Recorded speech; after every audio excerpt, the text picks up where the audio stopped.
உங்களை பார்த்து சொல்றார், என் மகனே, உன் சத்தத்துக்கு நான் செவி கொடுப்பேன், நான் உன்னை கைவிட மாட்டேன்.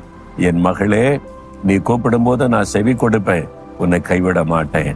மனிதர்கள் கைவிடலாம், நம்பினவர்கள் கைவிடலாம், ஒருவேளை நீங்கள் ரொம்ப நேசித்து எதிர்பார்த்தவர்கள் கூட கைவிட்டு இருக்கலாம். அவங்க கை தாங்குவாங்க, உதவி செய்வாங்கன்னு எதிர்பார்த்து கொண்டு இருந்தேன், கைவிட்டுட்டாங்களே அப்படின்னு கலங்குறீங்களா? கைவிடாத ஒரு தேவன் உங்களுக்கு இருக்கிறார். எந்த சூழ்நிலையிலும் அவர் உங்களை கைவிடவே மாட்டார். உங்களுடைய கூப்பிடுதலுக்கு செவி கொடுத்து உதவி செய்கிற ஒரு தேவன். ஆண்டவர் தான் உங்களை பார்த்து சொல்லுகிறார், நான் உன்னை கைவிடாதிருப்பேன். அவர் வானத்தின் பூமி உண்டாக்கிய ஆண்டவர். அவர் சகல செல்வத்தின் தன் கைக்குள்ளே வைத்திருக்கிற தேவன்.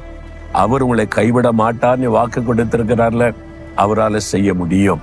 எந்த சூழ்நிலையை மாற்ற முடியும், எவ்வளவு பெரிய தேவைகளை சந்திக்க முடியும், உங்களுக்காக வழிகளை திறக்க முடியும், அவரால் மட்டும்தான் முடியும். அதனாலதான் ஆண்டவர் உங்களை இந்த சூழ்நிலைக்கு கொண்டு வந்திருக்கிறார். அதனால என்னை கைவிட்டுட்டாங்க நீ மனிதர்களை குறித்து முறுமுறுக்காரங்க, குறை சொல்லாதங்க.